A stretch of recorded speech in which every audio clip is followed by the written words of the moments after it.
eu tenho ficado muito feliz de ver a graça que Deus tem derramado sobre esta igreja, no ministério do pastor Hildo, através da minha irmã Marina, não é? Eu conheço um pouco da vida de vocês, já estive lá pregando também. Teve um irmão que me corrigiu, que eu fui pregar lá na época do pastor Saulo, né? Quem foi o irmão que me... Ele não está aqui. Francisco. Será que foi um anjo que depois desapareceu? É um irmão moreno de óculos. Quem? Pode ser o Isaías, né? Ele está aí. É o Isaías. Isaías, né? Que ele disse que foi na época do pastor Saulo. De modo que eu conheço um pouco, meio de longe, mas conheço um pouco a história de vocês. E nesses dias aí, né, praticamente 24 horas que estamos juntos, mas eu pude já sentir, né, um espírito novo, gente nova, casais novos chegando, não é? E tenho certeza que Deus vai fazer coisas muito maiores no meio de vocês. Amém, Jesus. E o espírito desse encontro, né, o espírito desse encontro, a adoração, os testemunhos, não é verdade? Eu até pensei de mandar o meu orçamento lá para o pessoal, todo mundo feliz, né? Eles estão orando e Deus está abrindo recursos, né? Porque sabe, eu quero também financeiramente ser mais feliz. Mas isso é bênção, é sinal da aprovação de Deus na vida desta igreja, na vida dos que têm estes ministérios. E eu sei que tudo isto também é resultado de intimidade com Deus, não é? Porque as maiores igrejas em células do mundo são igrejas que, para além do método, para além de estratégias, são igrejas que oram muito, muito mesmo. Porque toda metodologia, toda estratégia, todo plano de ação, se não for regado com muita oração, não tem validade, não produz fruto, porque, como nós dissemos ontem, e vocês conhecem muito bem a palavra, Jesus foi muito claro: vocês são os ramos, mas a videira sou eu, meu pai é o agricultor. E toda vara que está em mim, isto é, tem comunhão comigo, não é? Porque sem mim nada podeis fazer. Este ramo vai produzir muito fruto. Amém? Amém. Então, queridos, fomos para São Paulo, voltamos, e eu e minha esposa, e eu gosto muito dessas viagens de carro com ela, porque aproveito para conversar bastante com ela, namorá-la, não é verdade? Sexta-noite foi uma delícia, aquele frio lascado e 2 cobertorzinhos que não esquenta ninguém. Vocês devem ter. E ela é muito friorenta, então ela me atarracou, meus irmãos. É uma maravilha, não é? Ela me grudou, porque eu sinto muito calor. Ela me chupou todo o calor, me tirou, não é? Eu fiquei completamente, minha temperatura foi abaixo de 0. E ela foi uma maravilha, né? Foi uma bênção muito grande. Glória a Deus por isso. Então eu gosto de viajar com ela.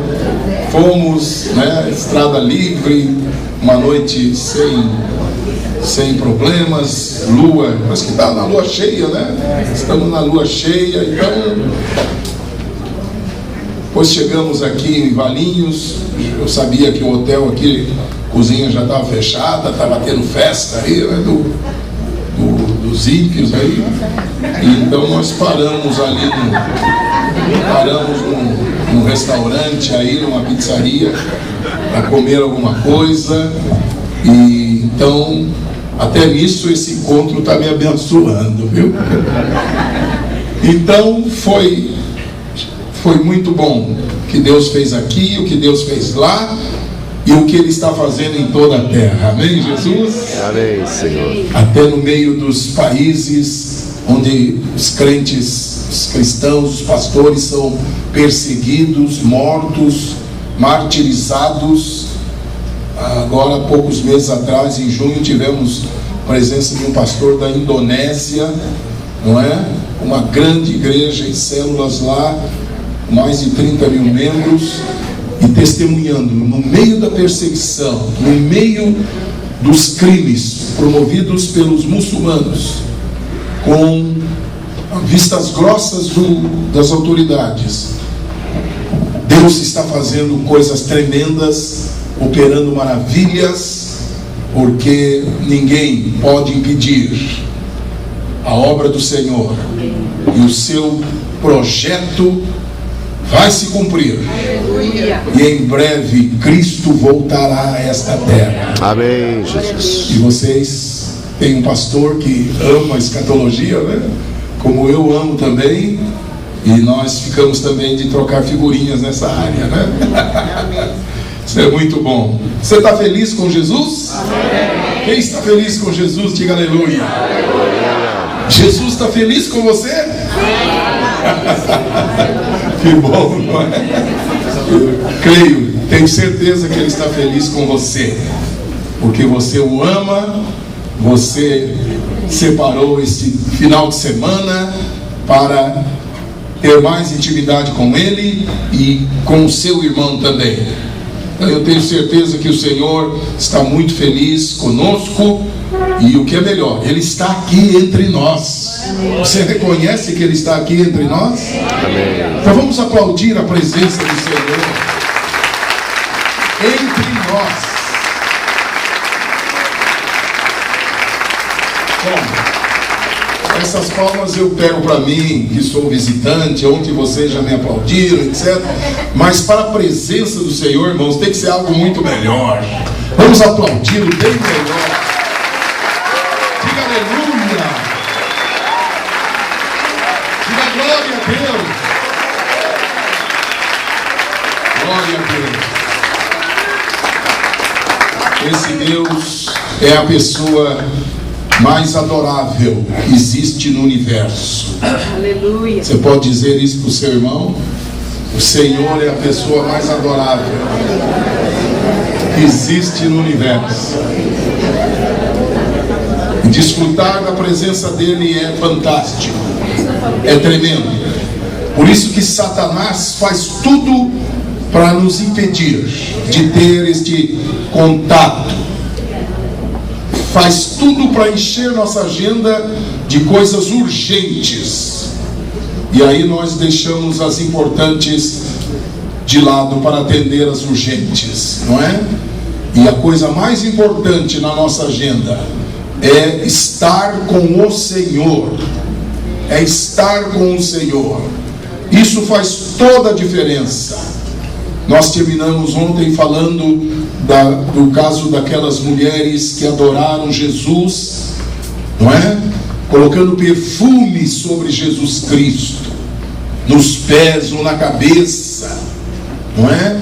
São os momentos no Evangelho em que há uma adoração apaixonada por Jesus.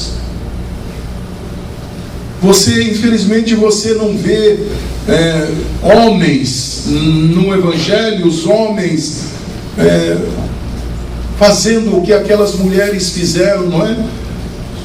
Alguns vinham aos pés de Jesus para pedir cura, libertação, mas aquelas mulheres ofereceram sua gratidão, sua admiração, seu carinho por Jesus.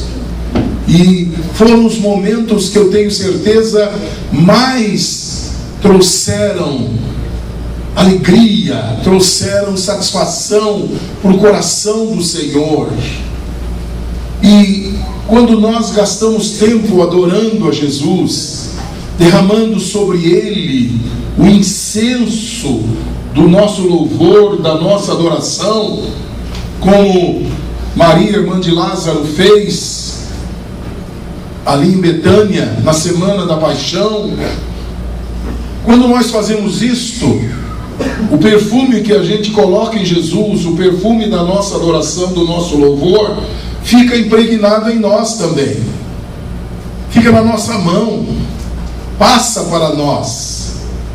Então, quando você sai daquele momento de adoração, que você ungiu Jesus, você se derramou diante de Cristo em palavras de amor, de carinho, de alegria, de admiração, de elogios, aquele perfume, o incenso da sua adoração, do seu louvor, que você coloca sobre Jesus, fica em você também.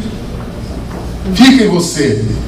E por isso que eu dizia ontem, quando nós temos intimidade com Deus, as pessoas vão perceber isso, porque o perfume que você coloca em Jesus fica em você também. E quando você sai, o bom perfume de Cristo, que Paulo fala, né? Que nós somos o perfume de Cristo.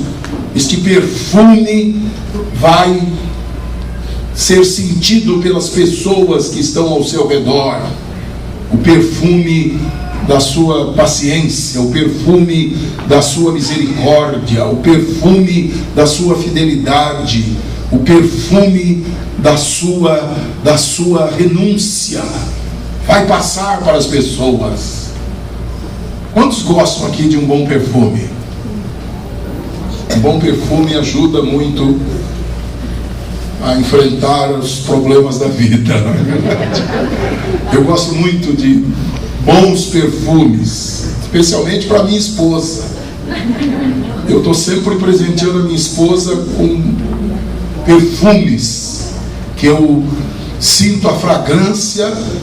Eu sou capaz de parar uma mulher que eu não conheço.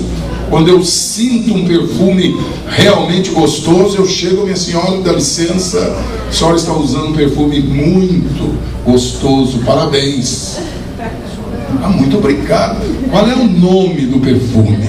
Eu quero comprar para minha esposa, porque o perfume que eu dou para ela me abençoa, porque eu me sento ao lado dela e vou dirigindo, ou quando ela deita na cama, ainda está aquela fragrância daquele perfume. Eu tenho boas narinas, né? Esse formato assim, abatatado, bem aberto. Eu capto, né? Capto com facilidade. Às vezes é ruim ter boas narinas, né? Bom olfato, às vezes não é bom. Às vezes não é bom. Mas o perfume que eu ponho no sentido de comprar para minha esposa, volta para mim, me abençoa. Eu desfruto dele. Tanto é que nós vamos saindo assim de casa, eu não sinto nada, falo assim, eu não pôs perfume, eu esqueci. Vai lá e a coleção de perfumes parisienses. Estou brincando com vocês, né? Mas o perfume que você coloca em Jesus vai impregnar você também. E as pessoas vão sentir o bom perfume de Cristo. Seu marido, começa em casa, não é? Começa em casa. Não adianta ficar lá meia hora sozinho com o Senhor e abre a porta do quarto e já começa a chutar o cachorro, a bater porta, mas não esteve com o Senhor, né? Esteve cumprindo um compromisso religioso, porque quando nós estamos com o Senhor, todos percebem a mudança que vai havendo em nossa vida, fruto desse relacionamento com o Senhor. Então, queridos, como eu citei também ontem em Atos capítulo 4, quando os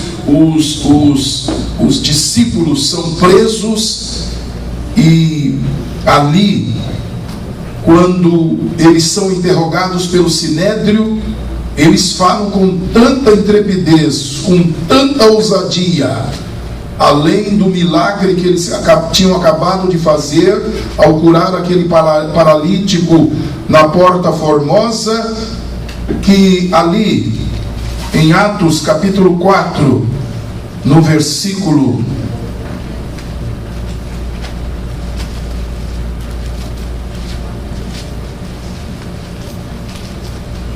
13, 4:13, aquelas autoridades, diz a Bíblia, vendo a intrepidez de Pedro e João, tendo percebido que eram homens iletrados e indoutos, se admiravam. Leia a parte final do texto aí. Reconheciam que haviam estado com Jesus. Essa é a chave. Porque Jesus, quando os escolheu, depois de uma noite de oração, Jesus, diz a Bíblia, que Jesus os escolheu para estarem consigo. Para estarem consigo. Então, meus amados, a chave da vida cristã é a intimidade com Deus. E Satanás tudo faz para nos impedir de ter esse tempo de intimidade com Deus. Então vamos nos posicionar. É preciso tomar uma posição fechada, definida, e nos convertermos a esta prioridade da vida cristã, a prioridade máxima, que é estar com o Senhor. Se você quer ver Deus operando na sua vida, através de você, ganhando vidas, fazendo discípulos, se você quer que Deus te use com dons espirituais, com sinais, prodígios e maravilhas, não sei quantos querem isso. Talvez você esteja satisfeito com uma vida cristã basiquinha, tranquila, sem muitos, sem muitos grandes e poderosos feitos. Mas quantos querem mais? Quantos querem mais de Deus aqui? Levante a mão. Querem ser usados muito mais pelo Senhor? Digam um aleluia. Então a chave de tudo isso é esta intimidade com o Senhor. Que a sua presença aqui neste encontro seja marcada por uma decisão radical sua. Tem que ser uma coisa radical. Assim como emagrecer, fazer dieta, tem que ser uma coisa radical. Vou parar de comer isso, aquilo, não vou comer essa hora, não vou comer à noite, sei lá o que. Tem que ser radical, não é? Você tem que ser radical nessa questão. Vou mudar minha agenda, vou mudar meus compromissos, vou dormir mais cedo, levantar mais cedo, ou à tarde, a este horário aqui, a hora do almoço, não vou me alimentar, vou me dedicar a buscar ao Senhor, porque a minha prioridade é o Senhor. Deus me deu o privilégio, há vários anos atrás, de separar uma semana para jejuar e orar. Foi o período mais longo que eu até hoje jejuei. Foi de segunda-feira até sábado.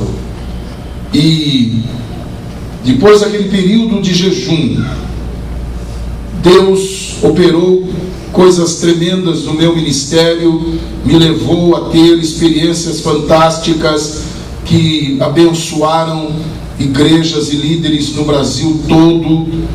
Foi algo maravilhoso, não é? Eu espero em breve poder repetir isto, não é? Porque eu quero mais da presença do Senhor, mais da sua graça, mais da sua unção, para abençoar vidas, para proclamar a sua glória, para exaltar ao Senhor, para expandir os limites do reino de Deus, porque eu estou olhando para o galardão que eu terei lá na eternidade. Eu estou olhando para aquela glória que em nós há de ser revelada. Eu estou buscando a herança que me está reservada nos céus. Então, eu quero naquele dia ouvir dele: servo bom e fiel, entra no gozo do teu Senhor. Amém? Amém. Quantos querem ouvir isso? Digam aleluia. E a chave de tudo isto é o quê? Fale alto, por favor. Intimidade com Deus. Mais forte, igreja. Intimidade com Deus. Intimidade com Deus, intimidade com o Senhor. Hoje eu quero falar com vocês, nesses minutos que me restam, de maneira bem objetiva, sobre algo fantástico que nesses últimos tempos eu descobri na palavra de Deus. Talvez você já conheça, são verdades que você já saiba, mas para mim essas verdades caíram com uma graça nova no meu coração, não é? Quando eu fazia minhas pesquisas, eu estou fazendo mestrado em teologia lá no Mackenzie, para, como eu dizia para o Wildo, né, receber dos irmãos reformados muita riqueza que eles têm, né, sem abrir mão das minhas origens metodistas, né. E o Wildo também fez mestrado lá na Batista, né, de Perdizes. Então é a interação do corpo de Cristo, né, e todos os segmentos têm riquezas, embora não concordemos com todas as suas posições teológicas. Mas então, Deus me renovou numa verdade tremenda que eu não tinha dado a necessária atenção, que fala de intimidade, não é? Agora, ressaltando o desejo apaixonado do Senhor de ter intimidade conosco, não é? E Paulo fala da loucura de Deus, a loucura de Deus, que é mais sábia que a sabedoria dos homens, né? Então, Deus é loucamente apaixonado pelo ser humano. É uma coisa, como nós falamos, né? É uma coisa de louco, não é? O amor de Deus por nós é que nós muitas vezes não temos essa percepção, né? Por isso que Paulo ora lá em Efésios 3, eu me ajoelho diante do meu Pai, do Pai que leva o nome de toda a família, para que Ele, segundo as riquezas da sua glória, vos conceda que sejais fortalecidos com poder pelo seu Espírito no homem interior, para que Cristo habite pela fé em vossos corações, a fim de que, estando arraigados e fundamentados em amor, vocês possam conhecer as dimensões do amor de Cristo, altura, profundidade, largura, comprimento, e conhecerem, experimentarem e conhecerem com todos os santos o amor de Cristo, que excede todo entendimento, para que sejais tomados de toda a plenitude de Deus. Diga aleluia. Aleluia. Diga aleluia. Aleluia. Para nós sermos tomados por toda a plenitude de Deus, não é? É esta oração que eu acabei de citar. Nós precisamos ter a revelação do amor de Cristo por nós, que excede todo o entendimento. E esse Deus tão apaixonado por mim e por você, nas Escrituras, do Gênesis ao Apocalipse, ele repete uma frase que expressa esse desejo de ter intimidade conosco. E esta frase é aquela que vocês já ouviram várias vezes. Deus diz: eu serei o seu Deus e vocês serão o meu povo. Esta expressão aparece muitas vezes na Bíblia, dezenas de vezes, desde o Gênesis até o Apocalipse. A primeira vez que aparece é em Gênesis 17, versículo 8, não é? Toda a terra de Canaã, onde agora você é estrangeiro, darei como propriedade, não é? Perpétua possessão. E diz o texto, e eu serei o Deus deles. Não é? Essa aqui, eu estou usando a versão da NVI, aqui é a deve ser atualizada. Atualizada. Né? Atualizada. Então é a primeira vez que Deus diz para Abraão: toda a terra de Canaã, onde você agora é estrangeiro, darei como propriedade perpétua a você e aos seus descendentes, e serei o seu Deus. E isso vai aparecendo. E esta frase aparece toda vez que Deus faz uma aliança, não é? Com Abraão, depois com o povo de Israel e com Davi. Deus mostra que o propósito dele de fazer uma aliança conosco é de ser o nosso Deus e nós sermos o seu povo. Só que eu sempre entendi esta expressão, eu serei o vosso Deus, não é? No sentido dele ser o Todo-Poderoso, que vai nos liderar, que vai nos governar, que vai nos livrar dos inimigos, que vai à nossa frente, que nos guarda, que nos protege, não é? Aquela ideia, não é, que nós temos em relação às autoridades que governam sobre nós, não é? Que são pessoas, são seres dotados de autoridade que exercem o seu governo para nos beneficiar, para nos proteger. E essa relação, não é? Eles lá em Brasília, nós aqui em São Paulo, o meu pastor que mora na Praça da Árvore, e eu que moro em Vila Mariana, não é? Me encontro com ele na igreja, etc e tal. O meu pai que mora em tal lugar, e agora casado eu já moro em outro. Mas eu descobri que quando Deus fala, eu serei o seu Deus e vocês serão o meu povo, Ele não está falando de uma relação distante nossa com um Deus Todo-Poderoso, autoridade suprema, não é? Ele está falando de ser o nosso Deus no sentido pessoal, de posse individual, de nós nos apropriarmos dele. E assim como eu digo, esse aqui é o meu relógio, não é?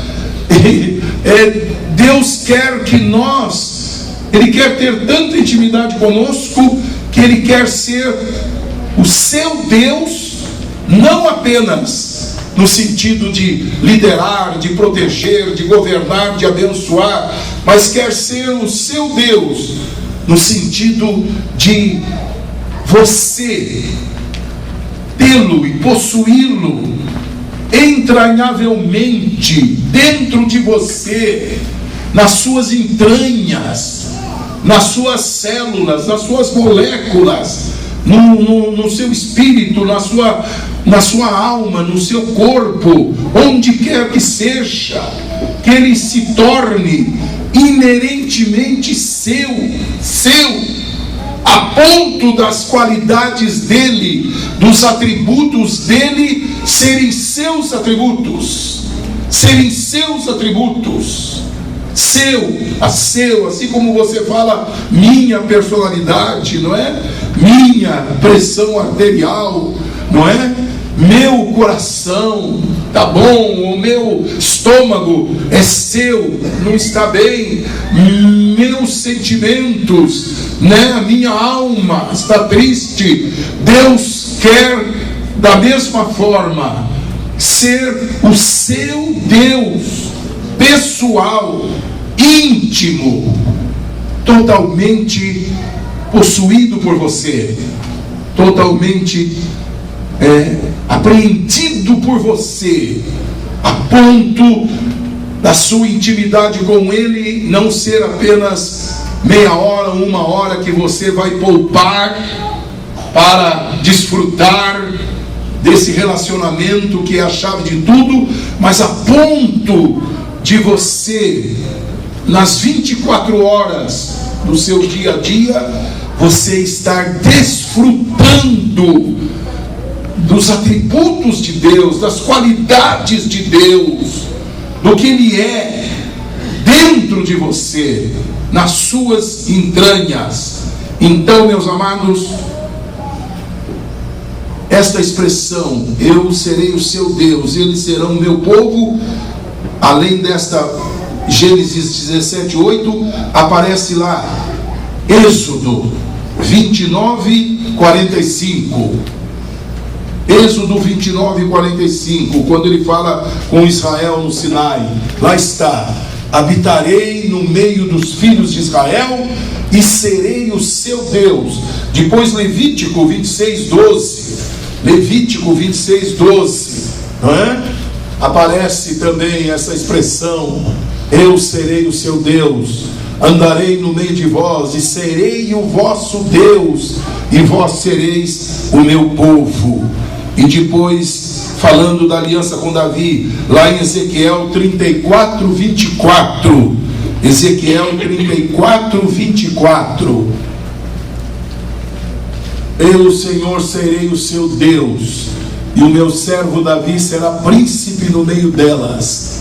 Eu, o Senhor, o disse.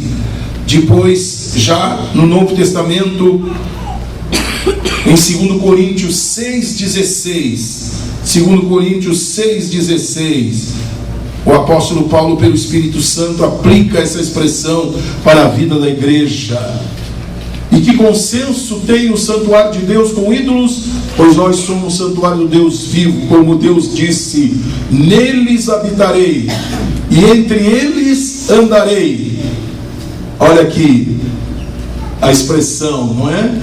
Neles habitarei, e entre eles andarei. E a frase final, repita em voz alta, por favor. Eu serei o seu Deus, e ele será o meu povo. Isso aparece também em Hebreus 8:10. Hebreus 8:10.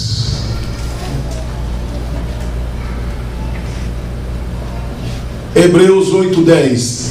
Este é o pacto que farei com a casa de Israel.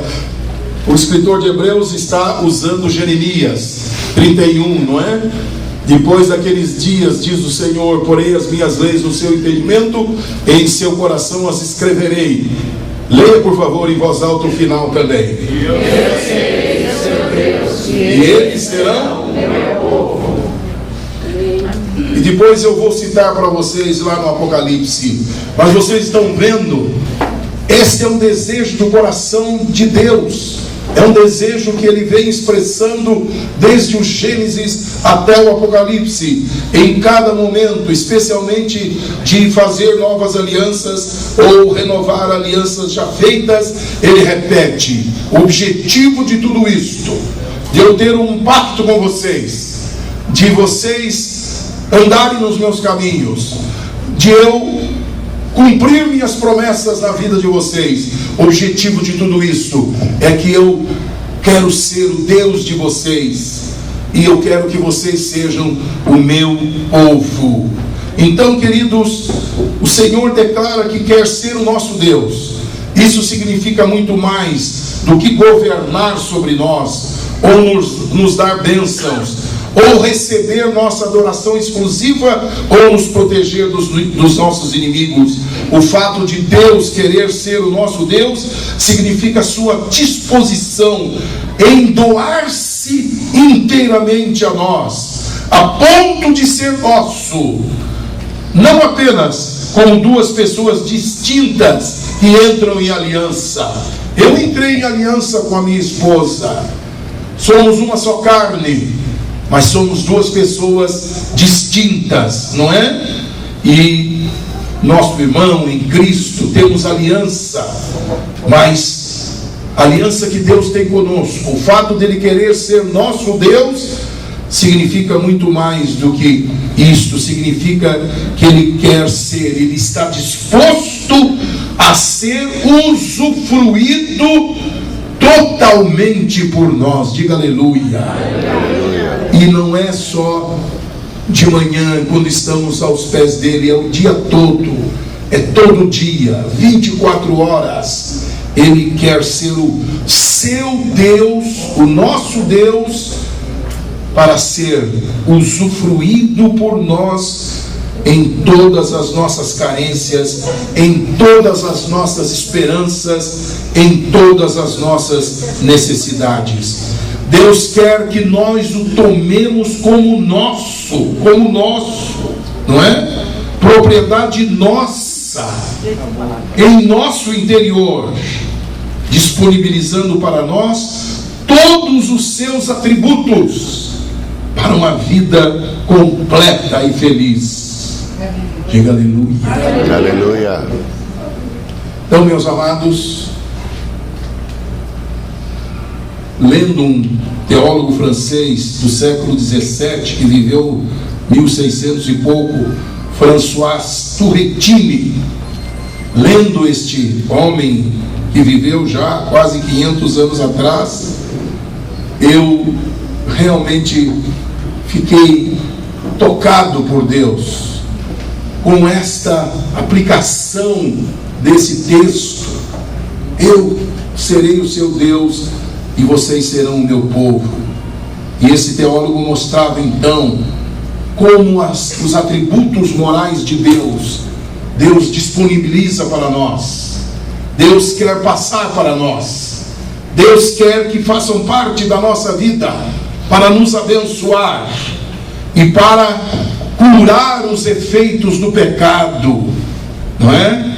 As marcas do pecado, aquilo que o pecado deixou de consequência na nossa vida. Deus se coloca à inteira disposição. Ele fez isso lá na cruz do Calvário, nós sabemos e falamos sobre isso ontem, não é?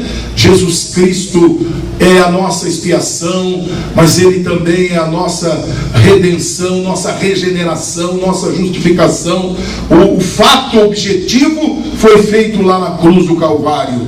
E a partir desta obra que Jesus fez em sua morte e ressurreição, como nós vimos ontem também, Deus tem liberdade agora para se doar a nós, porque se uma pessoa é nascida de Deus, é uma nova criatura, ela tem um coração novo, tem um espírito novo, ela é selada pelo Espírito Santo, como está lá em Ezequiel 36, Deus definindo: eu tirarei o coração de pedra e vos darei um coração de carne, porei dentro de vós um espírito novo, e darei o meu espírito e farei com que vocês andem nos meus caminhos. Depois que uma pessoa experimenta esta graça, ela está em condições de se apropriar de Deus. O ímpio, o carnal, o religioso, o fariseu, não tem como se apropriar de Deus. A sua relação com Deus é distante, é formal, não é? É fria. Ele é o Deus de si mesmo, como diz aquela parábola que eu citei ontem do fariseu, que Jesus disse que ele orava de si para consigo mesmo. Então ele era, na verdade, o seu próprio objeto de adoração, de orgulho, não é? Parecia que ele estava orando a Deus, mas o centro do seu culto era ele mesmo. E isso acontece com todo crente, todo pastor que ainda não está livre do seu egoísmo, do velho homem, ainda não experimentou a morte do seu velho homem, não é? Então pregamos, cantamos, fazemos muitas coisas, parece que é para Deus, mas é para nós mesmos. Então estas pessoas, enquanto não experimentam a obra da cruz, não podem se apropriar deste Deus, não podem ter este privilégio de possuir este Deus, porque esse Deus não se deixa possuir por nós enquanto nós não experimentamos na sua plenitude a obra redentora, a obra purificadora, a obra regeneradora do Senhor Jesus Cristo. Mas uma vez tendo experimentado esta obra, o nosso ambiente interior está livre para possuirmos este Deus, para que Ele transmita a nós as suas qualidades e elas operem em nossa vida. Então, meus amados, quando Deus diz, eu quero ser o seu Deus, Ele está querendo dizer, eu quero que a minha sabedoria seja a sua sabedoria. Quero que a minha sabedoria seja a sua, para você ter orientação clara nas suas decisões, nos caminhos da sua vida. Mas eu quero que a minha sabedoria seja a sua também, para te curar da ignorância e da cegueira que você viveu no passado. Eu quero que a minha graça seja a sua graça, para que esta graça te santifique e ao mesmo tempo te livre de toda culpa. Então, cada atributo de Deus, Ele quer que seja nosso, primeiro para nos abençoar e depois para nos curar, primeiro para nos aperfeiçoar e depois para tirar de nós aquilo que ainda resta do velho homem. A fidelidade de Deus. Deus é fiel. Esse é um dos atributos de Deus, sim ou não? Sim. Os corintianos gostam muito de citar esse atributo de Deus. Deus é fiel, não é? Porque a torcida corintiana é chamada da fiel torcida, né?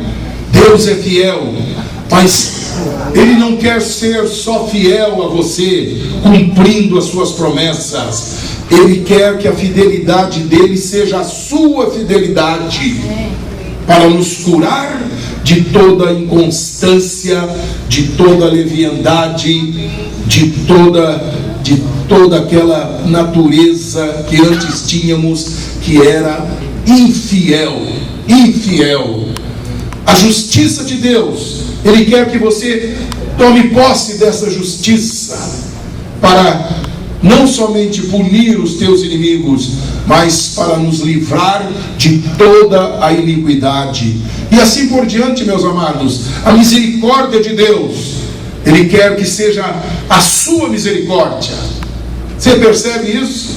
Ele quer que as qualidades dele sejam as suas qualidades. Entenderam?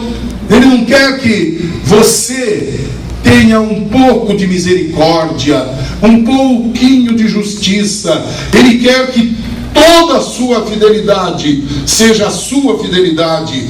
Ele quer que toda a misericórdia que Ele tem seja a sua misericórdia, não somente para você ser livre dos seus pecados, mas para curar as suas misérias. Amém, Jesus? Amém, sim. Depois que eu comecei a entender isso no meu tempo de adoração, eu começo a declarar: Senhor, Tu és meu, eu te tomo para mim, na intimidade. Quando o cônjuge tem intimidade, os cônjuges têm intimidade, essa intimidade, né, essa unidade profunda, emocional, física, espiritual, ela se manifesta e atinge uma plenitude de satisfação, de gozo, não é? Por alguns momentos, e depois isso se desfaz. Agora, a intimidade com o Senhor não é por alguns momentos, minutos, e não são para serem, depois daquele momento de intimidade, duas pessoas distintas, não é? Mas é para você pegar este Deus para você, não é? Absorvê-lo no seu íntimo, nas no seu espírito, no seu interior, e você poder dizer como Jesus disse: eu e o Pai somos um. Amém. Somos um. Então eu tenho dito diante do Senhor: Senhor, a tua misericórdia é a minha misericórdia. Eu pego para mim os teus atributos. E não é uma linguagem ousada, uma linguagem destemperada, inapropriada. É Ele que quer que seja assim, pois para que nós pudéssemos possuí-lo dessa maneira, Ele, o que Ele fez? Ele se doou de tal maneira para nós, que Ele disponibilizou para nós sua carne e seu sangue. Você não come da carne dele quando você toma a ceia do Senhor? Sim ou não? Sim. Você pode comer a carne da sua esposa? Não. Se você fizesse isso, seria um canibal, um Aníbal, né? Canibal. Hoje está na moda, né? Satanás está operando tanto neste mundo, porque sabe que pouco tempo lhe resta, que as pessoas estão voltando a ser canibais. E essa semana na internet apareceu um menino comendo a carne da sua mãe, que ele matou. E comendo, deve ser feito de droga, de crack, de demônio, tudo junto, não é? Comendo a carne da sua mãe. Mas nós não podemos fazer isso uns com os outros, mas podemos fazer com o nosso Deus. Diga aleluia. Glória a Deus. E não é canibalismo, porque Ele se ofereceu, Ele se deu para que pudéssemos absorvê-lo dentro de nós. Para ser o nosso Deus, Ele deixou a glória celestial, tomou o corpo para oferecer para nós sua carne e seu sangue. Aleluia. Glória a Deus. E Ele não doou-nos somente sua carne e seu sangue, mas nos doou a sua palavra. A sua palavra.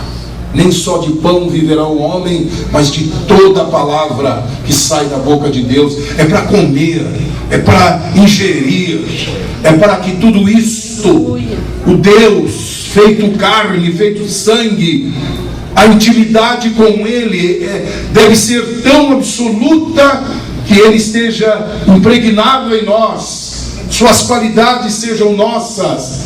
Então eu tenho declarado: Senhor, a tua paz é a minha paz. Está escrito que tu és o meu Deus, meu pessoal. Tu és o Deus da igreja, tu és o Deus dos meus irmãos, tu és nosso coletivamente como igreja, mas como membro do corpo de Cristo, eu tomo a tua presença, a tua pessoa, para mim, tuas qualidades, Senhor, eu quero ver elas atuando na minha vida. E para isso, para ser o nosso Deus, o nosso único Deus, não terás outros deuses diante de ti.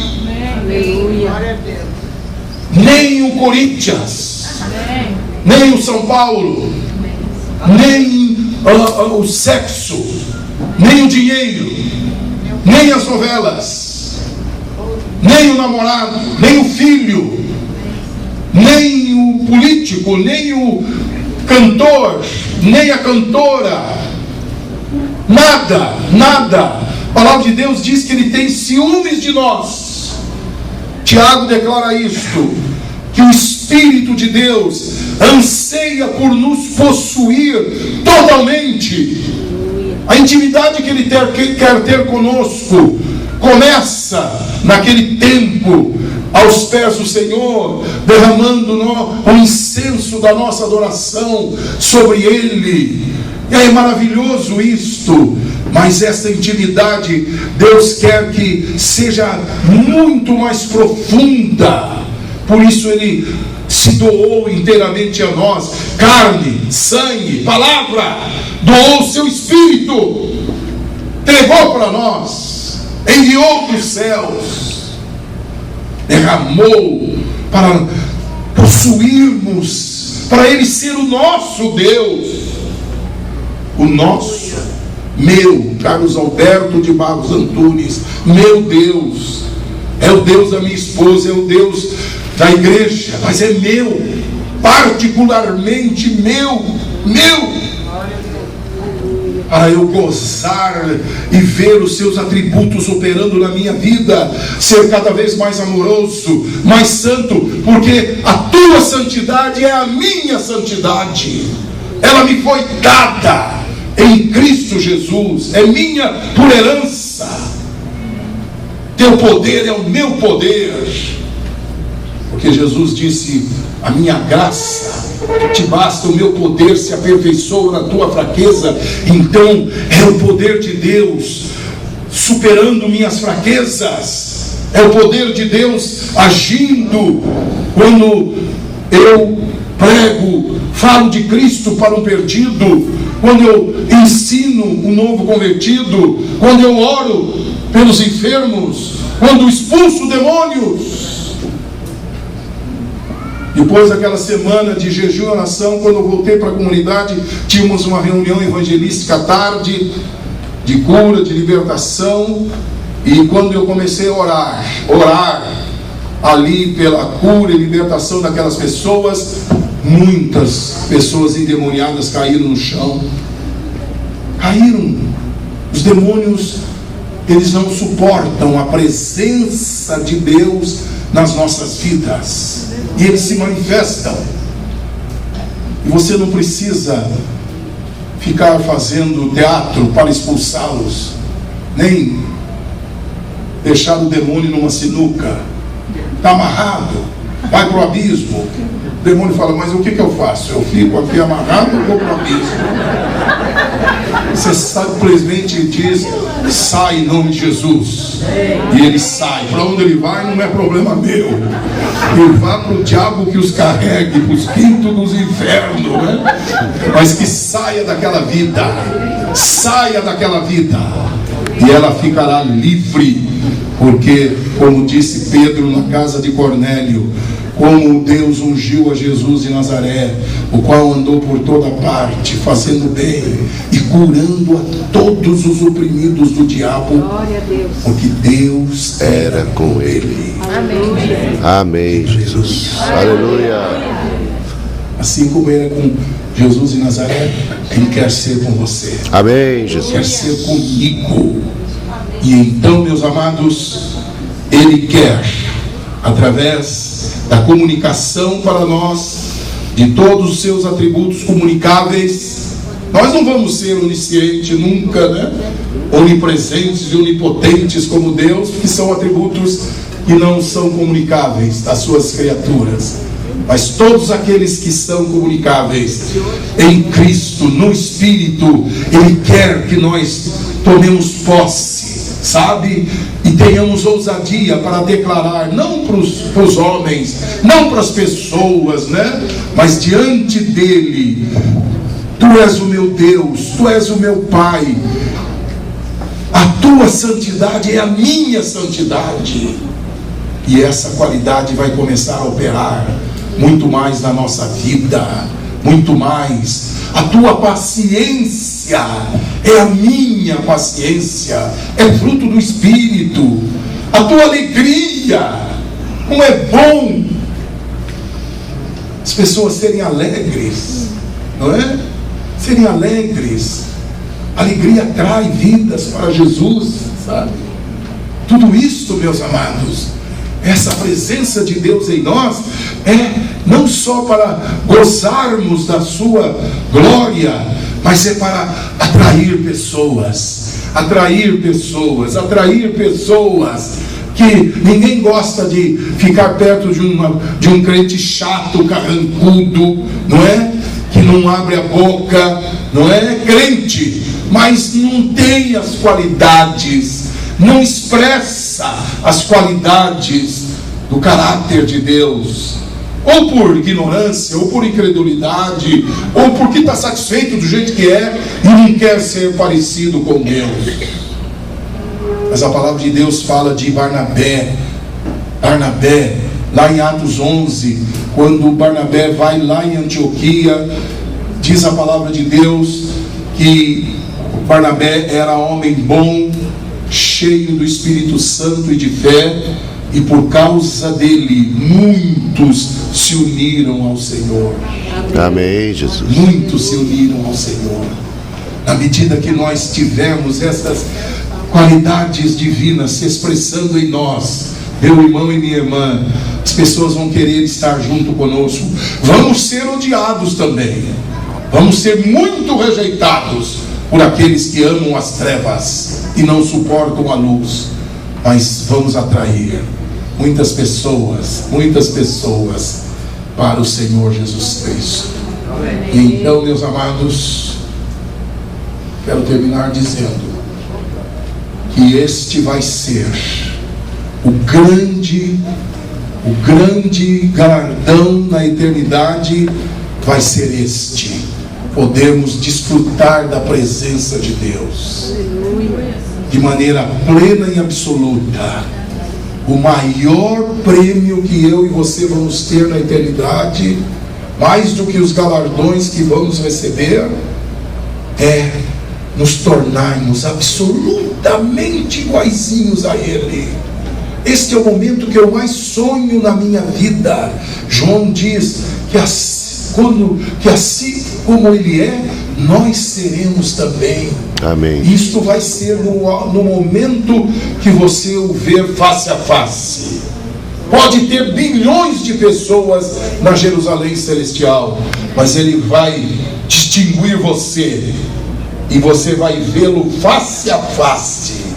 Amém. E a Bíblia diz que naquele momento você vai se tornar igualzinho a Ele. Igualzinho a Ele. E você e eu poderemos ver a face de Deus. Diga aleluia. A face de Deus. Nenhum ser humano viu até hoje a face de Deus e permaneceu vivo. Não pode, não tem condições. Ezequiel, lá no capítulo 1, quando vê a glória de Deus, e João no Apocalipse, ele vê um brilho, como nós cantamos aqui hoje de manhã, né? Um brilho semelhante à pedra de jaspe, e ao redor dele o arco-íris. Não dá para ver, não podemos ver. Nem ele quis mostrar a sua face para Moisés. Ele disse: você vai me ver pelas costas, e não vai dar para você me ver face a face. E quando a Bíblia diz que ele falava face a face com Moisés, era através do anjo do Senhor. Era através do anjo do Senhor. Mas naquele dia nós seremos iguaizinhos a Jesus e veremos a face do nosso Pai Celestial. E meu irmão e minha irmã, eu e você vamos entrar numa onda de gozo, de alegria, de amor, de paz sem fim. Aleluia. Aleluia, aleluia. Vamos aplaudir ao Senhor. E aí, veja lá Apocalipse 21:3. Veja lá, é o final da história. E lá no final, final da história em termos de redenção, né? Mas é o início da nossa história na eternidade. Apocalipse 21:3. Vamos ler em voz bem alta, com voz de guerreiro, hein? Voz profética, certo? Não com voz de florzinha de Jesus, hein? Vamos lá. Olha o que diz aí o texto: ouviu uma grande voz. Não é uma vozinha qualquer. Vamos ler então, forte. Uma grande voz vinda do trono que dizia: eis que o tabernáculo de Deus está com os homens, pois com eles habitará. Eles serão o seu povo, e Deus mesmo estará com eles. Aleluia. Vamos aplaudir o nosso Deus bem forte. Glória a Deus. Louvado seja o nome do Senhor. Então, o que você está esperando? Tome posse deste Deus maravilhoso. Amém. Não é só para tomar posse de bênçãos, para tomar posse dele. Comece de hoje em diante, quando você estiver na intimidade com ele, dizer: tu és o meu Deus, o teu amor é o meu amor. Eu tenho tantas carências, sou tão frágil, pobre e necessitado, mas o Senhor é a porção da minha herança. As sortes caíram-me em lugares deliciosos, coube-me uma formosa herança. O Senhor é a minha herança. Senhor, eu não tenho tido paciência com o meu marido. Viu, Wanda, faça essa oração. É o contrário que é verdadeiro, né? Senhor, eu não tenho tido paciência com aquela pessoa, mas a tua paciência é a minha paciência, porque eu estou crucificado com Cristo, e não sou mais eu quem vivo, é Cristo que vive em mim. Cristo em vós, a esperança da glória. Diga aleluia. Então, meu irmão e minha irmã, quero terminar desafiando você atingirmos este nível de intimidade com o Senhor, de tomar posse dele como nosso particular, pessoal, propriedade minha, é da igreja, porque escrevendo aos Efésios, Paulo nos declara no final do capítulo 1 que Deus o ressuscitou e o colocou acima de todo nome que se nomeia, não só nesse século, mas no vindouro, e o deu para a igreja. E escrevendo aos Coríntios, ele diz: tudo é vosso. Amém. Vós sois de Cristo e Cristo de Deus. Aleluia. E fim de papo. Amém, Jesus. Onde entra Satanás, está arrasado, não tem participação. Vamos aplaudir o Senhor. Aleluia. Glória a Deus. Então, não vamos ser como o irmão do filho pródigo, que ficava ali trabalhando feito um mouro, feito um louco, e não desfrutava de tudo que o pai tinha para ele. O irmão doidinho que se arrependeu, chegou lá, o pai deu festa, matou bezerro, deu roupa nova. É o que Deus quer fazer com você. Aleluia. Ter intimidade com você e passar para você e para mim tudo que ele é, para a nossa felicidade e para nós abençoarmos todas as famílias na terra. Amém, Jesus? Amém? Amém. Quantos querem tomar posse deste Deus e dizer: tu és o meu Deus, meu pessoalmente, e eu sou teu. Minha boca é a tua boca. Fala através de mim com as pessoas. Meus olhos são os teus olhos. Minhas mãos são tuas mãos. Minha mente é tua mente. Mas tu és meu e eu sou teu. E nesta intimidade viveremos uma vida cada vez mais vitoriosa, poderosa, abundante, até aquele dia maravilhoso, quando nós o veremos face a face. Assim como ele é, seremos também. E finalmente o seu sonho, o sonho de Deus se realizará. Agora não tem mais ímpio, não tem mais demônio, não tem mais pecado, não tem mais nada. Enfim, sós, ele vai dizer para nós, e vamos gozá-lo por toda a eternidade. Amém. Mas você pode começar a gozá-lo agora, neste tempo da sua vida. Amém? Amém. Será que nós poderíamos cantar um cântico, um hino antigo, que eu gosto muito, né? Cadê o Marcos? Porque Falou com 8 anos eu já frequentava a escola dominical. Bispo, eu e você, bispo. Eu também. Cantava hinos, salmos e hinos. E desde criança ficou muito forte no meu coração este cântico aqui. Junto ao trono de Deus preparado, a cristão ti. Há perfumes a gozo exaltar, Vai lá, Cristina, vai lá. há É você, Cristina. delícias profusas ali. Amém? Quantos conhecem esse hino maravilhoso? Levante a sua mão. Quem não conhece, temos a letra aí para provar.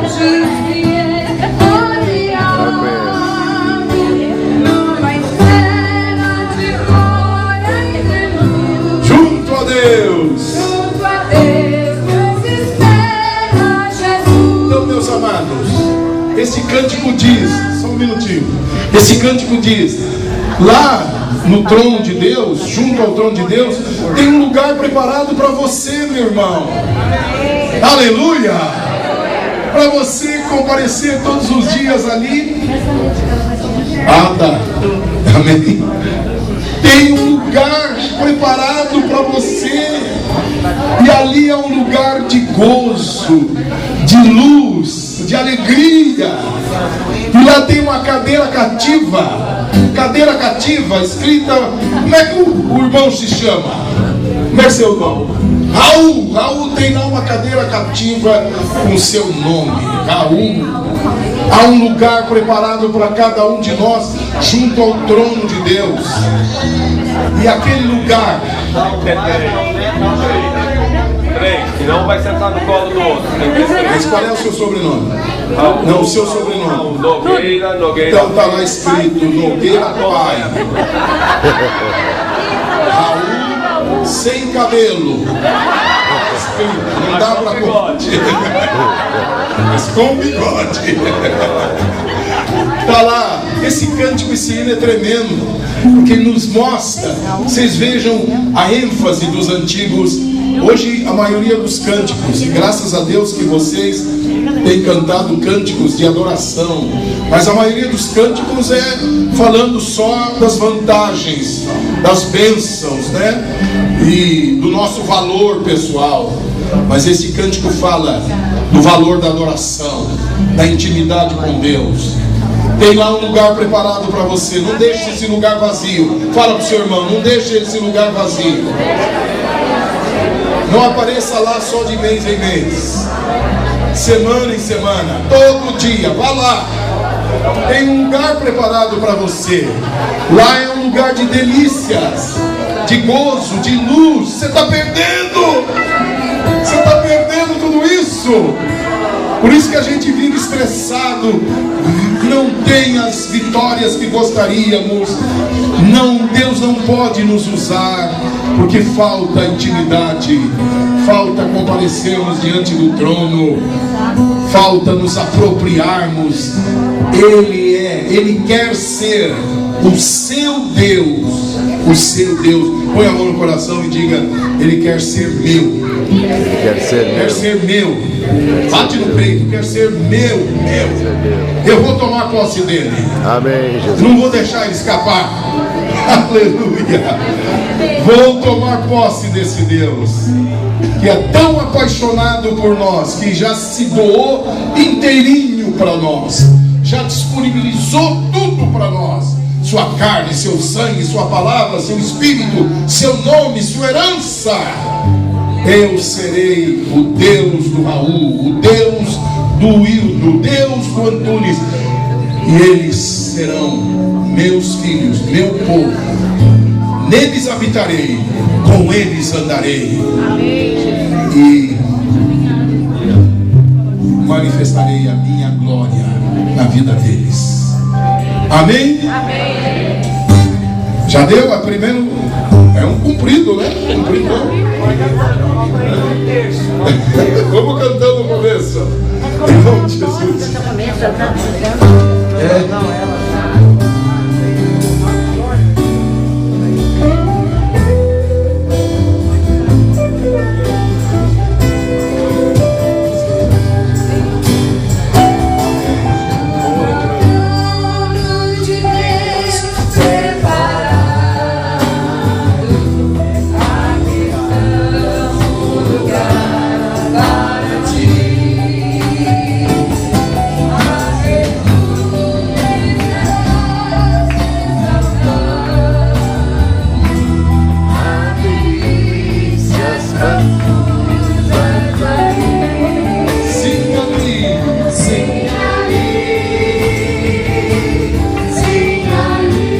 seus anjos fiéis rodeados.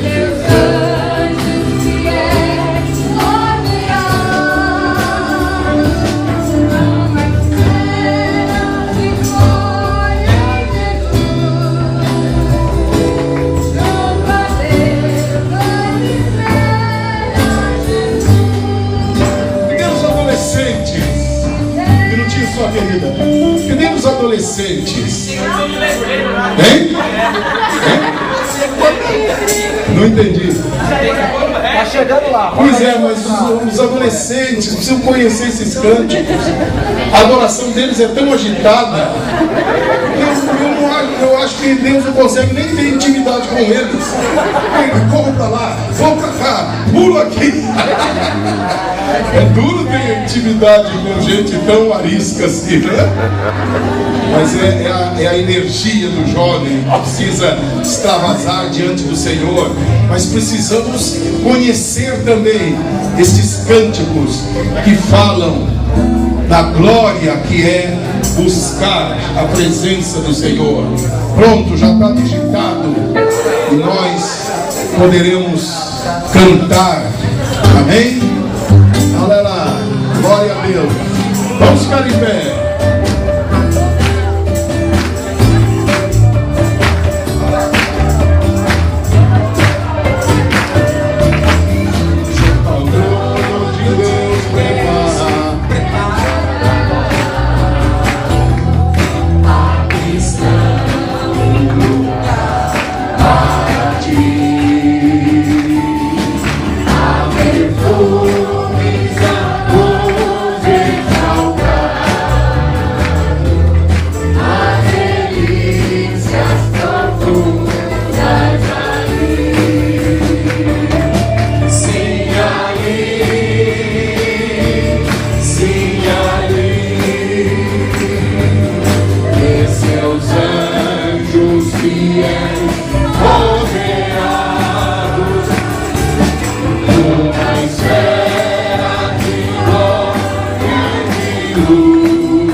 mim.